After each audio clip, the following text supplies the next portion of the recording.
से उसे भोगना पड़ता है। बहुत ध्यान से सुनोगे तो आपको बड़ी सावधानी प्राप्त हो जाएगी। जो छोटी मोटी गलतियां आप हंसी खेल में करते हैं वो भी आपको दंड भोगना पड़ेगा। ये पाप और पुण्य बिना भोगे नष्ट नहीं होते कि आपने पाप कर दिया और दान दे दिया तो वो पाप कट गया, ऐसा नहीं है। पुण्य का अलग विभाग होगा, पाप का अलग विभाग होगा। अगर काट सकते हैं तो सिर्फ भगवान काट सकते हैं, भगवान का भजन काट सकता है, दूसरा नहीं। लाखों जन्मों में जो तुमने पाप और पुण्य किया है, जो एकत्रित है, उसका नाम है संचित कर्म।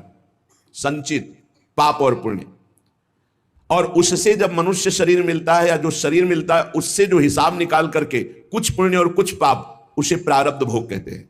फिर यहां कर जो नवीन कर्म किया जाता है उसे क्रियमाण कहते हैं। मनुष्यों के लिए जो उनका जमा हुआ पाप और पुण्य है वो अंकुरित होकर बढ़ता रहता है, ब्याज दर ब्याज।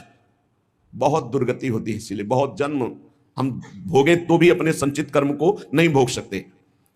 जैसे बीज मिट्टी और जल की आकांक्षा करता है तभी वो उत्तम वृक्ष रूप धारण करता है, ऐसे ही पाप और पुण्य उसे प्रेरित करके पुनः पाप करवाता है, प्रेरित करके पुण्य पुनः पुण्य करवाता है। अगर पाप कर्म में रहती है तो पाप पर पाप, पाप पर पाप, और ये एकत्रित होकर वृक्ष रूप होकर समय स्थान वो निश्चित करेगा। पाप तुम्हें कहां दंड देना है, समय स्थान।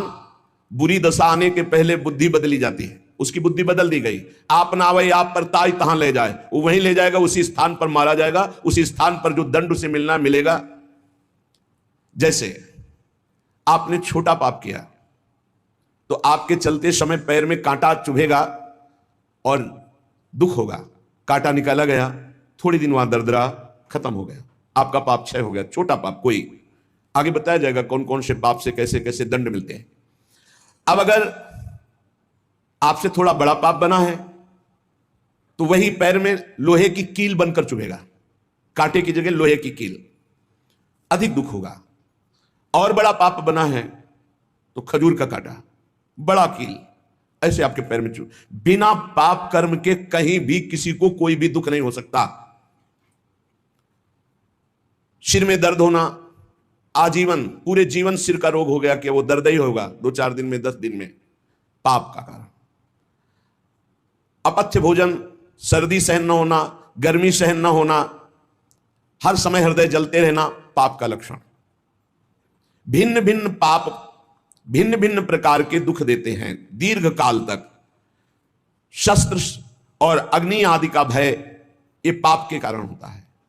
अनेक जन्मों के संचित पाप कोई इसी जन्म के केवल नहीं है, वो केवल मंडराते रहते हैं आकाश में दंड देने के लिए, समय इंतजार करते हैं।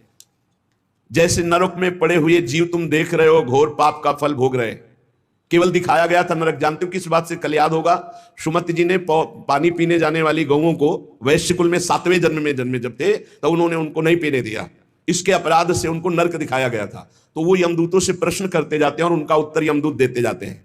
ये जो तुम देख रहे हो तड़पते हुए जीवों को नरक में, महापापी लोग हैं, अपने पाप का फल भोग रहे हैं।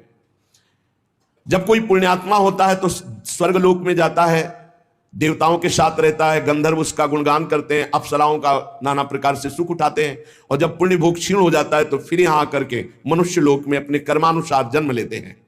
राजन, ये जो तुमने पूछा कि किस किस पाप से पापियों को कौन कौन सा नरक में दंड मिलता है, वो मैं बतला रहा हूं।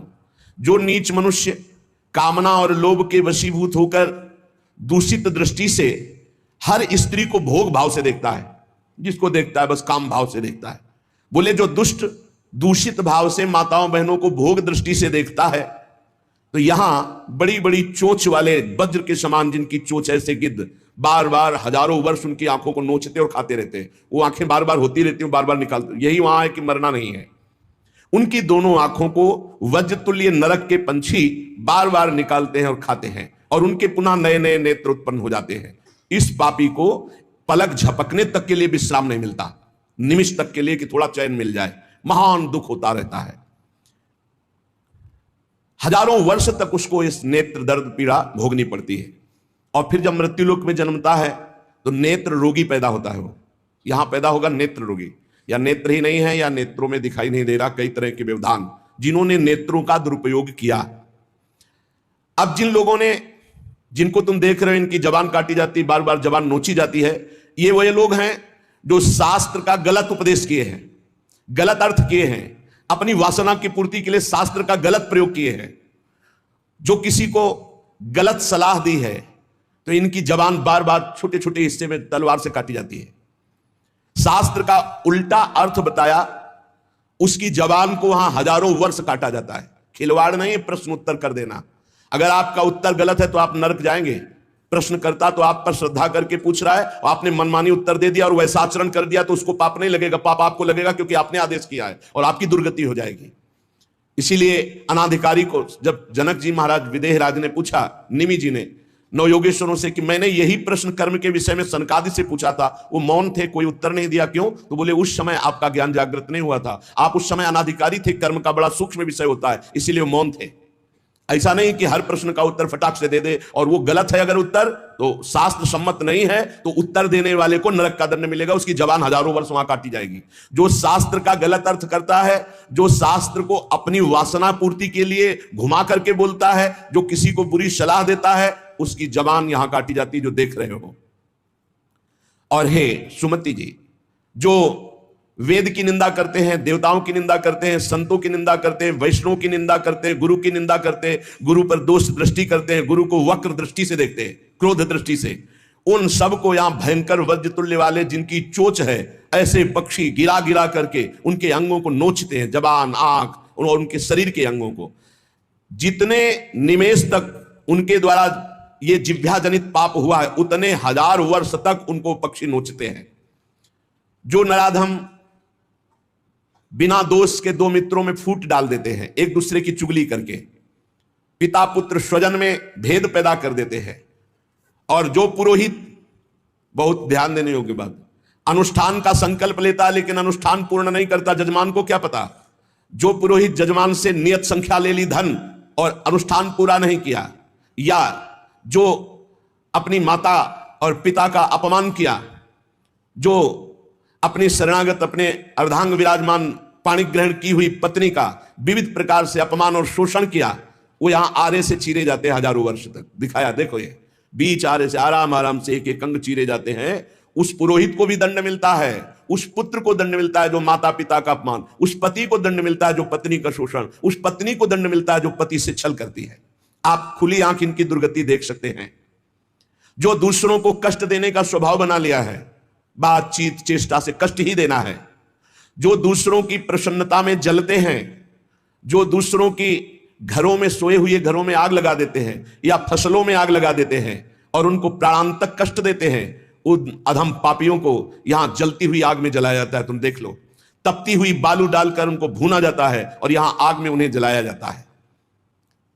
जो एक जगह निमंत्रण मिला, फिर दूसरी जगह निमंत्रण मिला, तो पहले निमंत्रण वाले को छोड़ करके दूसरे के यहां निमंत्रण पाकर फिर पहले वाले के यहां निमंत्रण पाने गया। ऐसा नहीं है, यह नर्क का कारण बन जाएगा। एक जगह निमंत्रण है, वहां गए, अगर हम भूखे हैं तो भूखे, नहीं मिला तो नहीं मिला, अब दूसरे दिन देखा जाएगा। 2 3 4 निमंत्रण, ऐसा नहीं।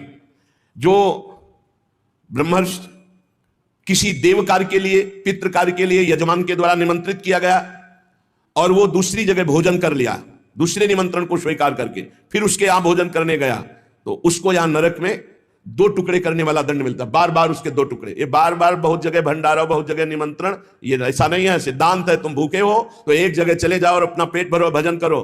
ये नहीं कि 5 जगह चले गए तो खूब दक्षिणा 5 जगह की मिली तो सुन लो। ये तस्मात् शास्त्रम प्रमाणम, ये शास्त्र है, मनमानी नहीं। पहले ऐसा कभी ब्रह्म ऋषिजन नहीं करते थे। 5 घरों में भिक्षा मांग लो, या निमंत्रण है तो एक जगह जाके पेट भर लो जो रूखा सूखा मिले। ये 14 जगह भंडारा, 14 जगह निमंत्रण, तो उसकी व्यवस्था है। ये नरकगामी बना देगा, बुद्धि भ्रष्ट हो जाएगी। जो सदैव कड़वी बातें बोलकर लोगों के दिल पर चोट पहुंचाते रहते हैं, कुछ लोगों का ऐसा स्वभाव होता है, जब बोलेंगे तो हृदय की पीड़ा प्रकट हो ही जाए, ऐसा उनका है। ऐसे हैं, ऐसे हैं, वो ऐसे बोलते हैं कि अत्यंत पीड़ा दे। ऐसा करने वालों को यहां के पक्षी टूट पड़ते नरक में लाते हैं, नोच नोच करके उनको खाते हैं। जो यहां किसी की चुगली करता है, उसकी जिह्वा तेज छुरे से बार बार ऐसे ऐसे चीरी जाती है, फिर पूरी हो जाती है, फिर चीरी जाती है। जिन्होंने उद्दंडतावश अपने पूज्य जनों का अनादर किया, उनको मारा, पीटा, गुरुजनों को, अपने गुरु को, माता को, पिता को, बाबा को, पितामह को। ये पूज्य जन है, ये गुरु के समान पूज्य है। जो अपने गुरुजनों को, पूज्य जनों को अनादर करता है, दंड देता है, मारता है, पीटता है, वो देखो ये कुंड बने हैं विष्ठा के, पीब के और मूत्र के। मूत्र का कुंड, विष्ठा का और पीब का। नीचे करके मुख उन्हीं कुंडों में डाल दिया जाता है, ऊपर से पैक कर दिया जाता है। हजारों वर्ष वही खाओ वही सड़ो, कितना भयानक कष्ट है। नीचे के मुख करके उसमें डाल दिया जाता है।